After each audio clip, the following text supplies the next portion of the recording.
Agus sin é an fág raibh mé leirt faoi Fataí agus Foinn, right? So, cad a hála, na Foinn a tháinig isteach, bun struchtúr na Foinn ar fad, tháinig idir isteach, seachas beidir an jig. Tá an jig ar fáil an 6-8, tá sin ar fáil a tíomh iarthach an déta an down ará. Well, you know, cé bhfuil an down is ceirclaí an down ó liráid, so níl aon tíomh iarthach an áréire. Ach iarthar Afric agus iarthar na Hórpa tá an 6-8 seo hán. So seans mag raibh bhí sé going, you know, cábhis. Tá an rihim sin an, but na rihim eile ar fád an rial, tháinig sé sin isteach. Tháinig an polka isteach agus tháinig an chéanna an current fipa, tháinig sé sin isteach. Alánas na thuirlaisí, you know, bhí a ceapa an bosca ceol níor cumha sin go dtí an 8 uaistéig, agus sin príomh chuid de ceol na hhéir.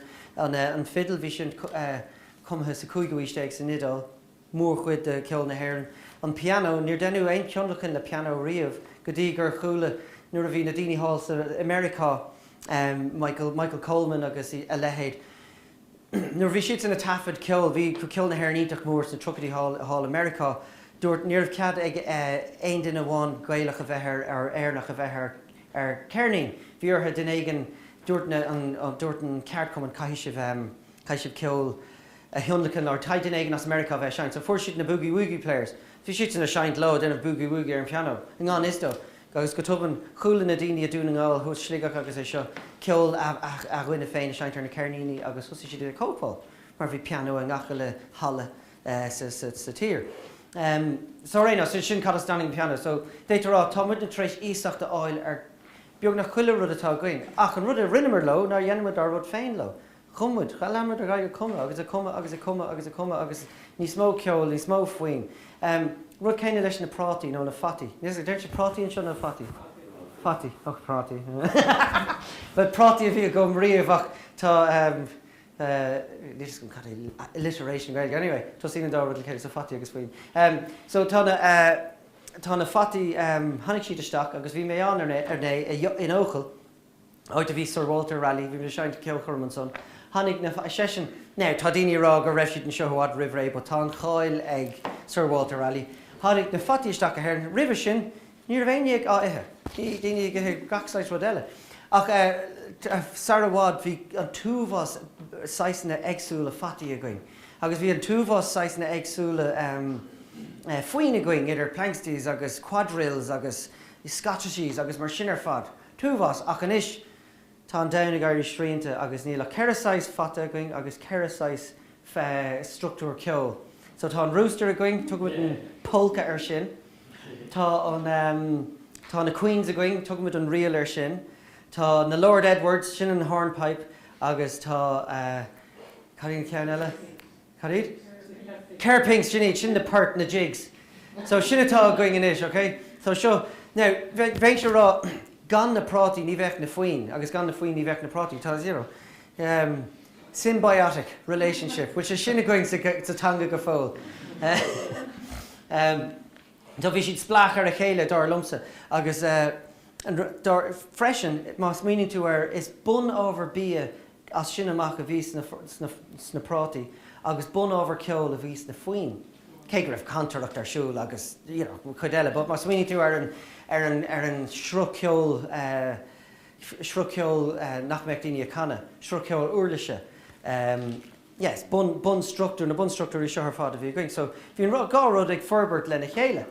Agus bhí daoine cothú bailí agsúla chun na prátaí seo a chur ar de bhíos. You know, bheith mhúinteoirí an focail nua ar cook dá an scéil, for mé sa DIL, Fírinne, cooking. Anyway, so mhúinteoir would be a cook, cad a bheas.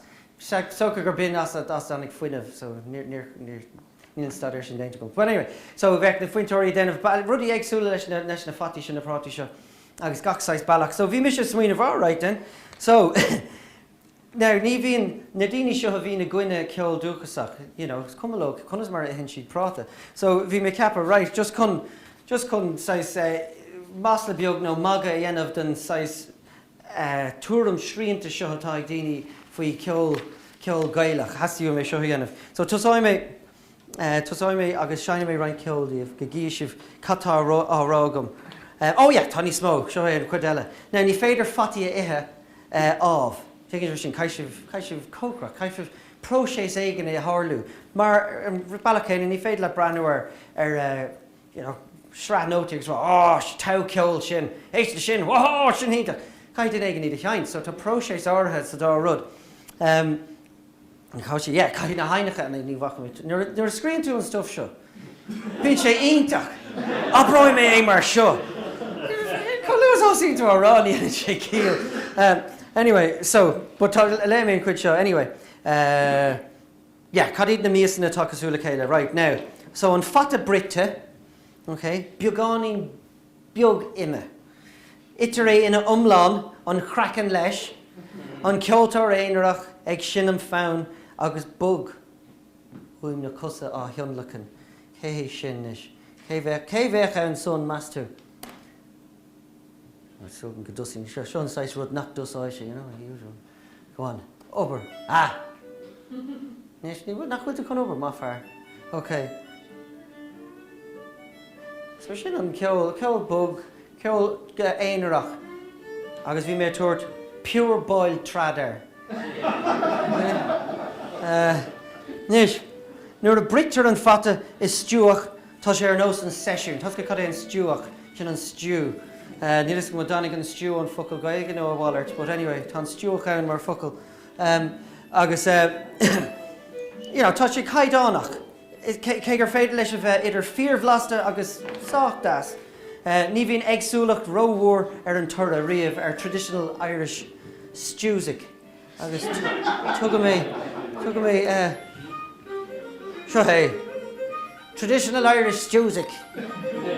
None ar mongrel music.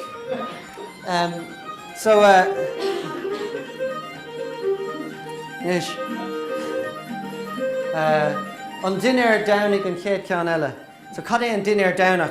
Tá sé slúiteach, tá sé glóbhar, formáilte le brútín, focailíonteach sin brútín, sin nuair a fhaintú rud agus brúnta na prátí sé. Níor bhí sé going gach domhain, but níor an focail going. So bhíh brútín going agus líomháis, cabáiste, mechan daraga, glasraí, garí agus súlach chomh dúirte ar an súlach sin focailíonteach. So din seo súlach, sin an stuff a dhéanann tú as ghearbéidir ulla an chearc agus churann tú púdar isteach ann, púdar martólan ó lehéad. So sin an piano, an snare, agus an sicín cad é sin na drumsticks na cá. Fithe uirlis ceol, siúd na glasraí ar fad, banna chéile an tullach agus na galóglaigh, cóil siad seo ar an CD, tá siad ar iver cáil sibh, ok, iver a Cuid, tugad mé fangad leis a céhíd seo.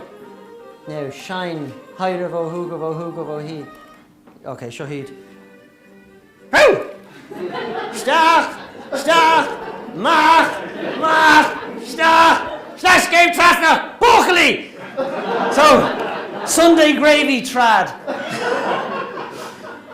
Right, now, prátí scabha. Sin focail bra nach scabha. Is gearthe drunalóga agus fuinte, tá mé úsáid éis, fuinte ar bhó nua íseach. So down ruchtóir, deep fat fryer. Cifin ar chuir siad fatisteach is an down gear ruchtóir. Wow! Agus si aimman bhí ná barna lína is títhe héis dras piontaí. Go háling le isbíní smartha, fáinní inúní agus salan agus fian géir. So cad é sin an fiddle agus an guitar a bhléise. Glóbhar, durd agus drumí. Agus céhíd sin mastú. Cé bheith chun tosaí ar sin, cáil siad ibar a hocht. Now, bhainne sibh sásta bhas seo. Put him under pressure. Níl sé reward. Come on. Where you go with that? Come on. So, cad é sin, cáil sibh deep fried trad.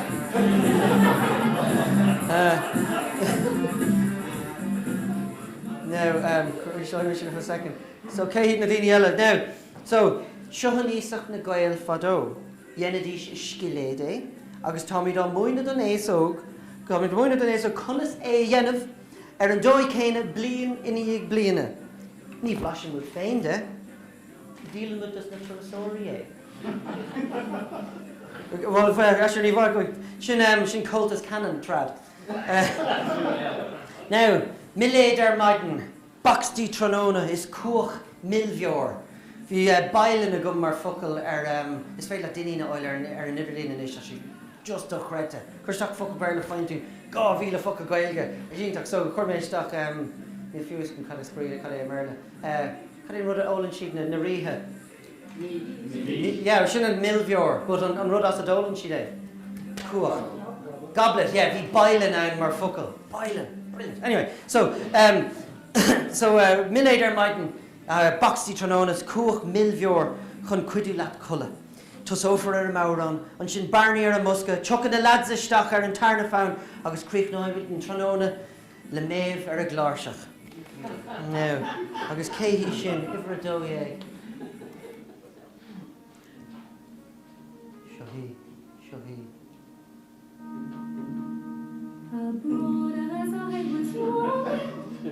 So cad é sin an bunratty baxtí trad. No, so cé seo cá bhfuil mé, Fataí cogan bhrite é sin mo focail féin, agus gur féad le tíad a chugant, ní díreach ní bhrithean tú iad. So Fataí cogan bhrite, ciúbathe agus meascathe le úl díslethe, silire anlan mayo. Mayonnaise. Well, there's as mayo, ní muo, ach M-A-O fada as M-A-O. Sin is A's sin, so it's like, mayo sauce. Anlan mayo, agus ruin a beag de lus mín agus finéil. Agus sin is sais ceol a bhaitha ó Micheál O'Sullivan agus Sean Davy, an ceol clásicach. Mastí cad é sin, right, cá bhfuil siad. Tá sé sin é ag ibar 3 day.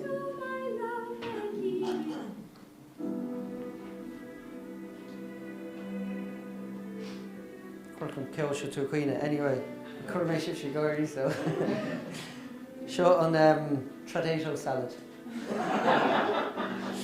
Now, púdar prátaí, roite, túrtha agus bánaí, sin milsethe, galtrimethe, dihydroite, hydroláistethe. Táidir fála ngach mac praintach. Pas go cad é praintach? Bílan, so mac bílan. Mac praintach agus ag gléic féin ag chuile compántas. Focail eile fórbí a duine an gléic ná clown. A gléic féin ag chuile compántas. River of the dance, Lord of the dance, Spirit of the dance, Magic of the dance. Okay, céint size ceol é sin mastú. Cad a thógá ar cóhfuilidir. Ibre séad ag masí ar ibre Cuid ag na fé.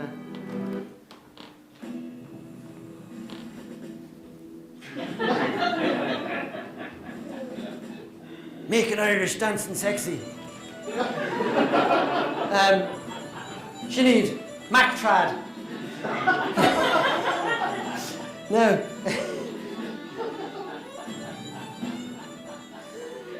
Okay. Franchise all over the world. So, inúní na Spáine, ibacha lascathe, prátaí brite is díslethe, piobardómh, níos seo le blas bín na handalúise. Tá duine seo dar bannam Antóní, agus tugtí Antóní ó Bresci ar féin in é seo fada. Bhí sé déanamh ceol na Spáine agus ceol na hhéir na hiondachan. Níor mé an teachtar an CD, so tá cepa juncéire gom, but níl ceol cúsú. So thug mé tradiisiúnla ar sin. Now, is sin písa. Agus sin tom de teach beúna chuig an deire. Sean ceann Fataí díslethe, trátaí, jaggery. Ní féad le jaggery oil ar focail.ie. Cá bhfuil tú? Cá bhfuil tú? Jaggery. Fuair mé waffle ann. Bhuilis cad bhí ann? Bhaféil. Tá bhaféil ar an níl mé ghlacha le bhaféil. So, anyway, níos tá duine ar an od, tá duine agus DIL, began tangas lánathe. Fataí nua, prátaí, no, cá bhfuil mé. Fataí díslethe, trátaí, jaggery, lus an chuire. What is again you call it, lus an chuire? No? Bhí a gum tamla hen, but sé tamar to gum. Shield and mustard, tamarind, Kili. Shouldn't go guitar chili. Kili, anyway. Kili willy. Turmeric, asafoetida, ulla ishka agus salan, cad sin. Sin chieftains in China. Now, agus, yen with the piece of ceol, there van a monkey, but ceol me seo, cáiliúil tú an ish. Cáiliúil tú an ish? Uchté. Stay tá rá gur seo, cén size ceol é sin? Oh, yeah, tá sé ísio.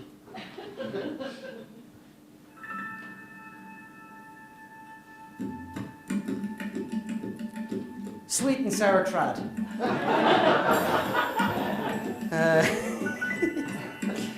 Tá an fad agus stock, just a rock the capital should have made a harding. So slatin, short slatin show Hawaii. Sinead. Okay. Agus nish, choctig and dera. Near me non, actually, you know, agus me swing of our girl fang, near me non choctig ruddy and co ashtock. So, but just a swinging to her and ruddy a curter stock is very ainward torluan. Agus so Fataí nua, prati millish, glossary o vad again is a gonger, unol, gower, no few yak, ma toshe gut. Fírinne darag, sulach martola, shukra, plur, livna on marigadanda, whatever you're having yourself, shinay. Dar banad dar banam sinné, tá sé dimime hanis, Eileen Ivers agus déta curmé me Sinn Féin isteach an sin, mhúinteoir seachas Sinn Féin, agus sin go gluisimid gachsáis rud sit isteach ar a chéile ag lurag ard. So thug mé an trad hot potter sin. Right, so you see, just quick now anyway, but sin an bua atá ag na Foinn agus an bua céine atá ag na Fataí.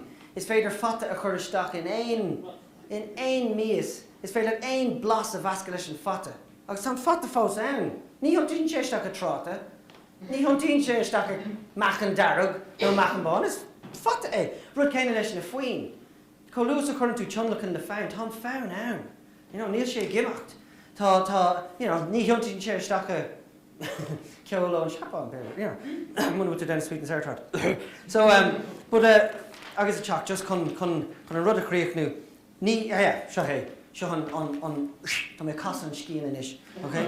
It's nach chlóistear bald an CG, CT, cheoltóirí gailech a gcuine tionlachan, ag chlóisteán fé mar a chóirúing ar brátaí éthe. Isa si pé míos a chuirtar os a gcóir gan gurtú mórtais, cléantacht nó Iarán fiú. So saolig an down gan mhúinteoirí an focail sin éis. Saoilteacha ag cruthú béaltaí blasta a bhealthach ar mélas ar mullig. Saolig do gáinach na príomh-cócarí mhúinteoirí míos na úra mar nach ráidir cosúla an stuff a dimi ghrúpa. Saolig nach nabróidís saolig go nabróidís leis na mhúinteoirí óga gan rangnú a dhéanamh ar béaltaí úra agus go cheart an taon ted leháin míos fata a thuirt ar thulig. Míle maith agus.